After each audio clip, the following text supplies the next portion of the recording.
Em nome do Pai que me criou, do Filho que me resgatou e do Espírito Santo que me santificou, divina vontade, reina na minha vontade. A minha mãe, eu te amo e tu me amas, dá-me um gole da divina vontade para a minha alma. Me abençoa, Mãe, para que todas as minhas ações sejam feitas diante de vossos olhos maternais. Vinde, Espírito Santo, vinde por meio da poderosa intercessão do Imaculado Coração de Maria, vossa amadíssima esposa e nossa mãe. Amém. Partilha do estudo 60 da Escola da Divina Vontade, a parte, a parte 4 desse estudo meditativo, entre os volumes 30 ao 36. E como sempre, é um estudo que vem trazendo textos, principalmente os textos quando eles estão mais para o final do Livro do Céu, que vão tratar bem especificamente da vida na Divina Vontade. São textos espetaculares, textos extraordinários. E essa, como as demais escolas, cada vez mais o Senhor vem nos surpreendendo com luzes, com revelações, com informações, com conhecimentos que vão ultrapassando a nossa capacidade de compreensão. Mas quando a gente tem a intenção de estar aberto a esse conhecimento, de corresponder ao que o Senhor está nos trazendo, ao que Ele está nos propondo, ao que Ele está nos ensinando, Ele vai, com todo o carinho dele, com todo o cuidado, com toda a paciência dele, de mestre mesmo, vai, se prontificando ali a nos ensinar, a trazer essas informações que são tão necessárias, porque a gente precisa, para amar Deus, a gente precisa conhecer. E esses escritos são, assim, a fonte desse conhecimento, porque é a própria palavra de Jesus sendo explicitada, e, e à medida que a gente está nessa disposição para aprender mais, ele vai comunicando muito mais, vai abrindo os véus daquilo que está escrito, mas também além do que está escrito, ele vai comunicando muito mais para nós. Então, tudo isso é muito importante a gente compreender. E no início desse estudo meditativo, ele vai falando ali a respeito da, da Conceição Imaculada de Nossa Senhora, quanto que é um prodígio, na verdade, esse milagre que Deus opera na Santíssima Virgem. É um milagre, mas é a ação da Divina Vontade. A Divina Vontade, ela é uma ação espetacular. Ela é ela é já em si um prodígio. A, a existência da Divina Vontade, o fazer, o agir, os fites, são todos extraordinários, são todos realidades que ultrapassam a nossa capacidade de compreensão. E quando a gente vai recebendo mais informações a respeito desse mistério da Imaculada Conceição, a gente vai também se apaixonando mais e mais.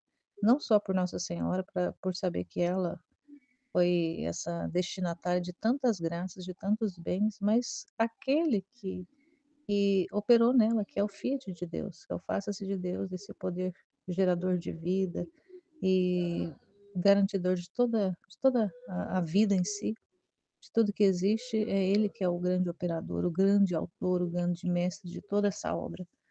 Toda a obra, tanto da criação, redenção e agora santificação. Então, tudo aquilo que Deus vai fazendo é tudo muito grandioso, embora simples muitas coisas, porque Deus é grande e infinito, mas também é simples. Mas a gente precisa estar disposto para poder vê-lo também como uma pessoa, como alguém, como um ser que é infinito, porém quer ser simples. A gente é que muitas vezes complica a compreensão de Deus e acha que Deus, claro que a nossa distância entre criatura e o Criador é uma distância quase que também infinita. Porém, Deus, ele se baixa, ele desce a nossa pequenez para se tornar acessível. E assim ele fez na encarnação. E ele escolhe a Nossa Senhora ali e, e então uma coisa assim que também é interessante a gente ficar sabendo que Deus, com a onividência, ele vê todos os tempos. passado, futuro, tudo está dentro da onividência de Deus. Ele alcança tudo porque Deus é um eterno presente. E por já ver lá na frente, ver, na eternidade, Deus, enxergar na eternidade que o Fiat triunfaria, que o reino da divina vontade aconteceria, ele já vendo isso, concretamente, acontecendo, ele reúne todos, porque tem um dos trechos que fala que ele reúne todos os atos que foram feitos na divina vontade, e até mesmo os atos de todos os atos bons de todas as criaturas, de toda a humanidade. Ele reúne todos os atos dos seres humanos, os atos bons, para para criar a Nossa Senhora. Nossa Senhora é criada a partir desses atos bons. Eu não me lembro exatamente como que está expresso essa informação, mas é mais ou menos nesse sentido, que ela ali é a síntese de tudo que as criaturas, tudo que o ser humano fez de bom, ela ali é uma síntese de tudo isso. Ele, como grande operador de prodígios, reúne tudo isso e cria essa mulher espetacular. E ela vai ser ali, ela é a primeira filha.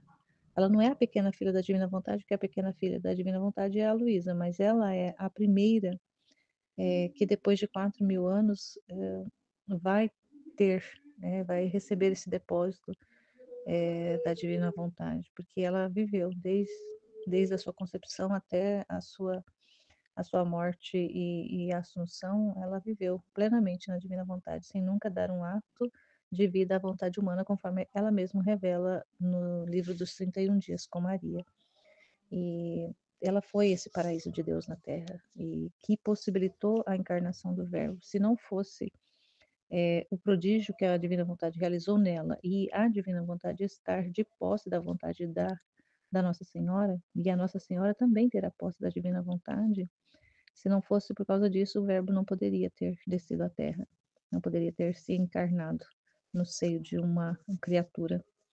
Então, ali ela já, antes até mesmo da encarnação, ela já é portadora do dom. E por ela ser essa portadora do dom, possibilita que o reino, uma vez que o reino está na terra, nela, possibilita que o Verbo venha também para a terra.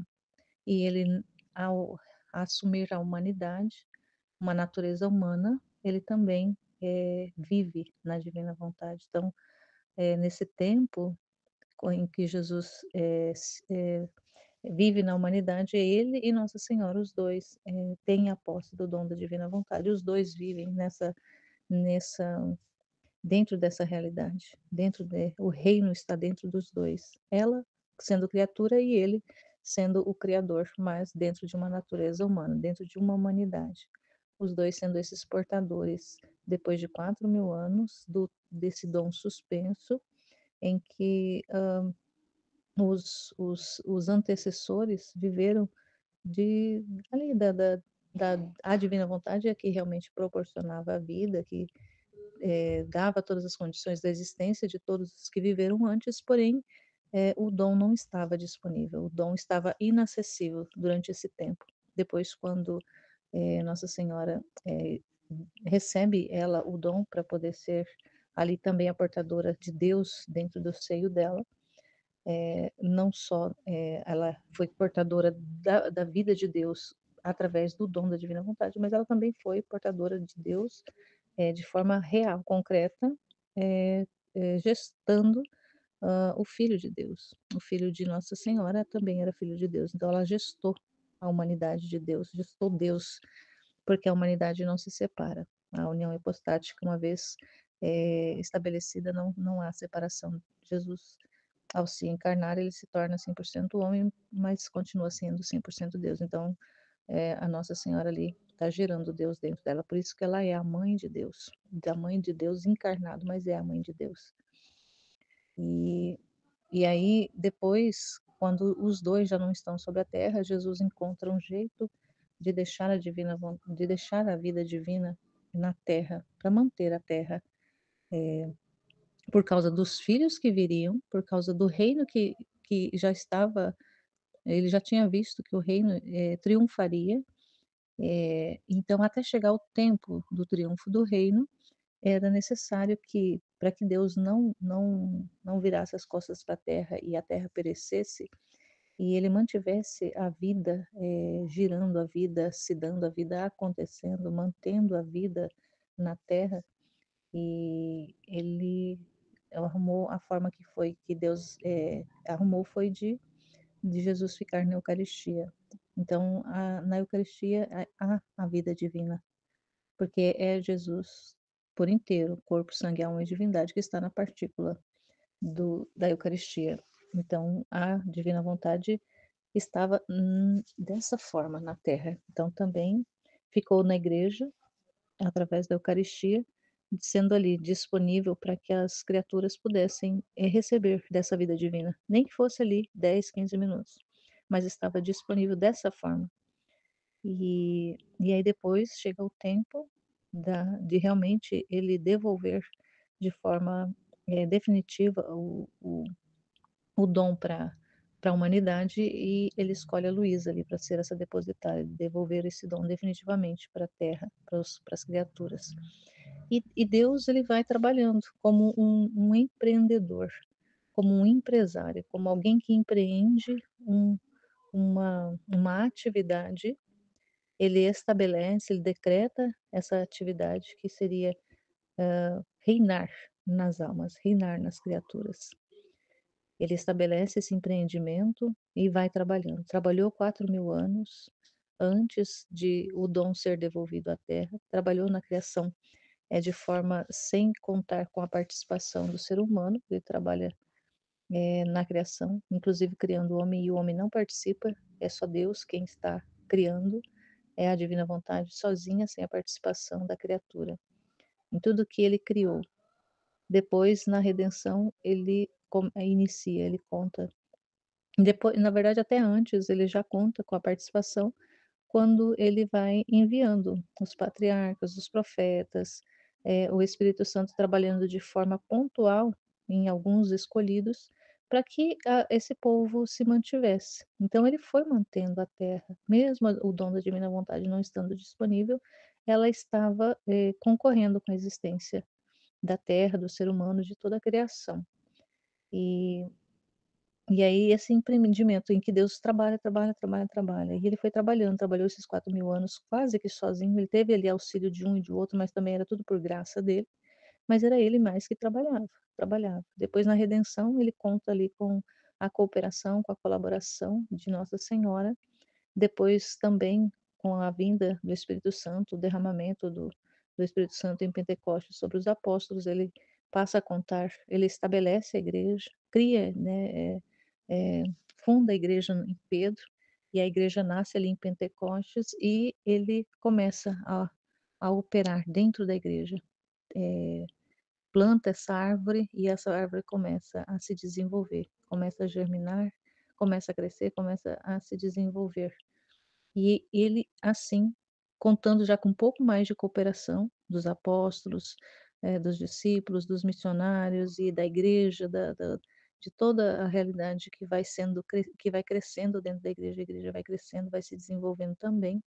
E aí Deus passa a trabalhar ali mais de forma mais direcionada dentro da igreja e recebendo ali a cooperação das criaturas também, no desenvolvimento desse reino da redenção, em que vão surgindo os pregadores, os anunciadores, os profetas, a- a- aqueles que vão realmente difundir a palavra, vão pregar a boa nova, vão levar a esse conhecimento da verdade, que é o próprio Deus que se encarnou, e vai levando esse conhecimento também para as pessoas, para as criaturas, e aqueles, conforme ele diz no Evangelho, pregar o Evangelho a toda criatura, aquele que se converter e for batizado será salvo, aquele que aceita mesmo. Então, ninguém vai aceitar algo que não conhece, mas ele vai enviando as mensagens, né? São os mensageiros que vai sendo enviados mundo afora para pregar a boa notícia. E aí Deus continua trabalhando mesmo com essa cooperação, mas o trabalho dele é incansável para chegar no tempo dele começar a colher os frutos. E os frutos virão através da igreja, pelos através do reino estabelecido na terra, mas é a igreja, através da igreja, é a igreja que vai proporcionar, quando a igreja, assumir essa missão mesmo de ser a propagadora das verdades do Fiat, de de ser esse evangelho novo, de ser pregado para as gerações e as pessoas aderirem e passarem a viver dentro desse plano de Deus, aí acontece o triunfo desse reino na terra.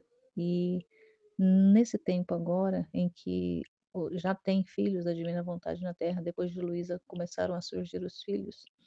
Esses filhos que somos nós, somos esses cooperadores, somos esses que vão dar esses frutos para Deus, somos esses que agora somos o espaço de Deus trabalhar em nós, nós vamos ser as mãos de Deus. Se antes as criaturas, algumas criaturas ao longo dos séculos serviram como também mãos de Deus, braços de Deus, olhar de Deus, pés de Deus na, na divulgação da redenção, na divulgação do reino da salvação, nessa era da divina vontade, esses filhos, esses portadores. Mas ali todo esse processo que vai acontecendo, em que Jesus é o administrador de tudo isso, ele que é esse executivo dessa empresa de Deus, que é nele que tudo está concentrado. Ele deposita, assim, lá em Nossa Senhora, ela recebe o dom também, mas ela é depositária dos bens da redenção. E ele é o depositário de tudo, ele é o receptor de tudo, ele é o dispor, agora a palavra sumiu, mas ele é o dispensador de tudo. Ela é dispensadora das graças, sim, ela recebe essa missão de dispensar as graças, mas as graças é, é mais para a salvação das almas. Mas não deixa de ser também, como ela recebeu o dom, também de ser, porque ela também é a rainha da divina vontade. Se o Jesus é o rei, ela é a rainha da divina vontade. Ela também é portadora desses bens, dessas graças do Fiat para também atrair os filhos, que são esses cooperadores, que são esses que vão trabalhar sob a administração de Jesus, porque ele que é aquele que contém todos os bens, que contém ali tudo, tudo está nele, mas ele vai sendo distribuindo esses bens para os filhos, para poder esses filhos também cooperarem com ele nesse trabalho dessa empresa, para poder Deus ter nesses filhos da divina vontade o lucro de tanto investimento, de tanto trabalho, de tantos séculos de trabalho, de investimento. E agora esses filhos são esses que vão dar o lucro real para Deus, que é por causa que quando a criatura vai entendendo e entrega a vontade para Deus e dá o livre acesso para Deus operar nela, para Deus viver, para Deus reinar, governar a vida dessa criatura, aí Deus recebe toda a glória, porque uma alma na divina vontade está ali agindo em nome de todos, porque não é a criatura em si que faz ou que deixa de fazer, mas é o próprio Deus nela. E se é Deus que está operando, o poder de Deus, a operação de Deus, ela é eterna, ela é infinita. E aí os atos da criatura passam a ter essa característica também de ser um ato infinito, um ato eterno, um ato divino, porque é Deus que está realizando através dela. Então, aí Deus realmente tem o lucro, porque ele tem não só apenas em uma criatura que é a Nossa Senhora, ali o deleite e todas as complacências, mas agora ele tem mais filhos, ele teve depois da Luísa, e a partir da Luísa tem mais filhos que são esses espaços de Deus se deleitar, de Deus realmente lucrar, Deus ver que o investimento que ele fez durante todos esses séculos não foi em vão, não foi desperdiçado. Então, e ele, como ele já tinha visto isso lá ele já tinha visto tudo, então ele passou a investir profundamente. E aí eu lembrava assim, Deus como como um empresário, como esse empreendedor, né, que na verdade é uma analogia, mas esse negociador que negocia não para perder, embora ele está sujeito a perder, por quê? Porque com a liberdade, com o livre-arbítrio, as almas podem escolher dizer não para ele. Então Deus pode perder dessa forma, mas o que ele perde de uma alma, ele ganha de outras, porque as almas que vivem na divina vontade, vivem dentro do Fiat, elas compensam por aquelas que não viverão, que não vivem, que não viverão. Jesus, na verdade, já fez esse trabalho de compensação, junto ao Pai, por todas as almas que não fizeram e não fariam, para Deus aquilo que era o que cada uma devia. Jesus já fez no lugar de todos nós. Porém, com os filhos, com o estabelecimento do reino e com os filhos da divina vontade, essa, essa, esse trabalho que Jesus fez, à medida que ele vai repetindo nessas almas, esse trabalho, essa, esse pagamento, ele vai sendo multiplicado por causa do poder da divina vontade, ele multiplica. Então, são lucros multiplicados. Então, se Deus já, lá na redenção, lá em Jesus, na humanidade de Jesus, ele já recebeu o pagamento por tanto investimento, ele recebeu o pagamento. Mas nos outros filhos da divina vontade, ele vai ter o extra, o lucro realmente, o lucro real, porque ali não é apenas uma humanidade, claro que é a humanidade das humanidades. Jesus o que ele fez tem poder, tem ali, fez por todos, na verdade, né? Tudo que ele fez, fez por todos. Mas se a gente pensar, a humanidade de Jesus por si só, ela não seria capaz. O que fez ele fazer todo o trabalho por todos foi a operação da divina vontade na humanidade de Jesus. E assim como a divina vontade operou na humanidade de Jesus, ela opera também nos outros filhos da divina vontade, com a diferença de que os outros filhos da divina vontade são apenas seres humanos. E Jesus era também, não só ser humano, mas era também Deus. Mas a divina vontade operou na humanidade de Jesus. Não foi na divindade, porque na divindade já era, já estava dentro da conta. A divindade já era, a divina vontade já era a divindade. Então ele opera na humanidade. Então, se a divina vontade operou na humanidade de Jesus, operou na humanidade de Nossa Senhora, depois vem e opera na humanidade da Luísa Picarreta, já uma filha nascida no pecado. Nossa Senhora não. Jesus também, porque Jesus era Deus também. Mas os demais, a partir da Luísa, são filhos que são puramente humanos e concebidos na natureza decaída. E aí ele conquistando esses filhos, aderindo ao plano de Deus, comprando participação nessa empresa, fazendo parte, sendo empreendedor junto com Deus. Imagina, nós somos empreendedores junto com Deus. Claro que o trabalho é dele, o nosso é só de cooperar, o nosso é só de corresponder, mas mesmo assim, ele é isso que ele quer. Por que é importante isso? Porque é o que ele quer, porque é o que ele deseja, porque é o que ele estabeleceu, porque é o que está no plano de Deus. E nós, ao cooperarmos, a gente está sendo também esses que está dando esse lucro para Deus, porque não é fácil, como foi falado nesse estudo, não é fácil, como que Deus trabalhando para conquistar uma criatura que foi feita por ele criou, saiu dele, mas no entanto ele tem que trabalhar incansavelmente para conquistar uma criatura, especialmente nesse tempo onde que tantos atrativos estão disponíveis. E as criaturas, tantos atrativos, tantas distrações estão aí à disposição das criaturas. Então a criatura deixar, abrir mão de todos esses atrativos, de todas essas distrações e falar: não, Senhor, eu não quero essas coisas, eu quero o Senhor, eu quero a Sua vontade, eu quero estar junto com o Senhor, trabalhando junto com o Senhor, cooperando junto com o Senhor, correspondendo a tudo aquilo que o Senhor quer. Então, ele conquistar a criatura dessa forma, nesse tempo nosso, é realmente um grande milagre. Então, claro que isso vai ser lucro para Deus. Porque ele, como ele não obriga, porque ele poderia nos obrigar, simplesmente mandar envia ali um, um momento de iluminação da consciência ali, a criatura, um momento de verdade, e a criatura se vê ali, ela se vê o nada que ela é, o tudo que é Deus, e ele atrai a criatura a si, a criatura não tem como dizer não para Deus, ela está diante da divindade, ela é atraída, Então, ele poderia fazer isso se ele quisesse, mas ele não faz essa violência para nós.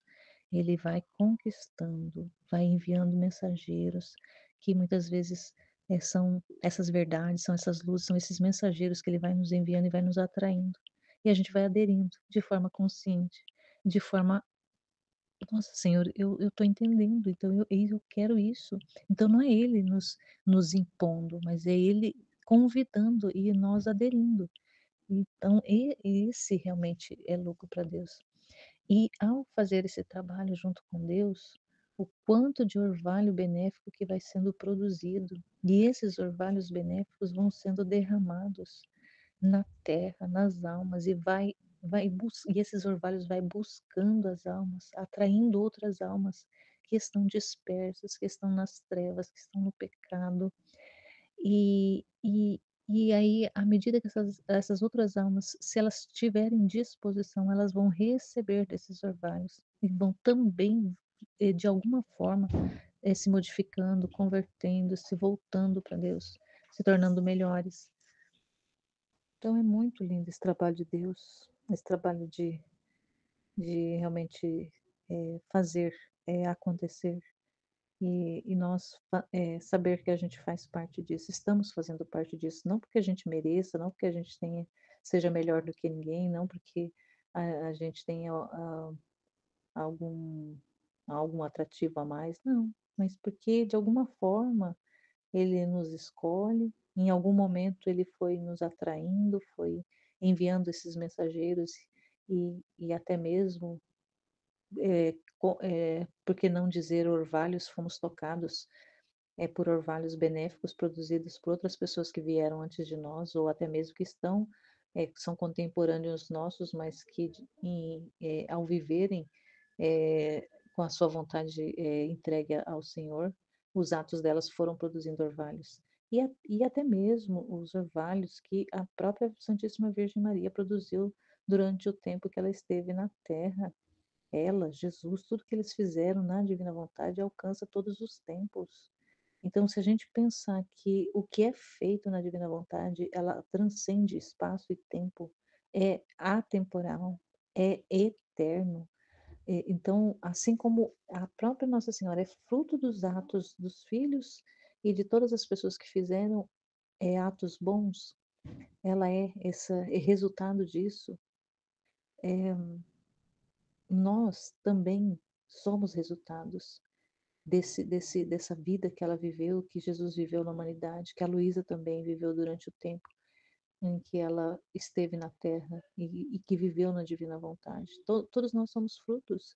Então, nós somos frutos, produzimos frutos, somos frutos de orvalhos e produzimos orvalhos. E, no final das contas, é a divina vontade que está operando tudo e em todos. Então, se a gente entende isso, que nós somos apenas instrumentos, canais, mas que quem faz tudo e faz tudo e em todos é a própria divina vontade, a própria vontade de Deus, é esse próprio fiat de Deus, essa, essa vida de Deus existindo no tempo, nas criaturas, operando dentro delas, operando em nós. E que a gente vai sabendo dessas informações, desses conhecimentos, não tem como a gente ficar indiferente e achar que não é com a gente mais. A gente já está envolvido até o pescoço nessa história, nesse plano de Deus. A gente já foi envolvido, não tem como voltar atrás. O barco já está em alto mar. Então é só mergulhar nesse mar dessas verdades, nesse mar desses conhecimentos e deixar Deus ser Deus em nós, Deus ser Deus em nós. Então, quando a gente deixa de querer, a gente entrega o nosso querer para Deus, a gente deixa Deus ser Deus e a gente passa a ser apenas criatura. Criaturas que Ele quer trabalhar junto, mas que somos apenas criaturas, mas que são criaturas que têm valor para Deus, muito valor para Deus, porque são criaturas que estão cooperando com Deus, está correspondendo com o plano dele, com o projeto dele. Então é muito grandioso isso. E quando a gente vai entendendo isso, a gente vai realmente aderindo mais e mais.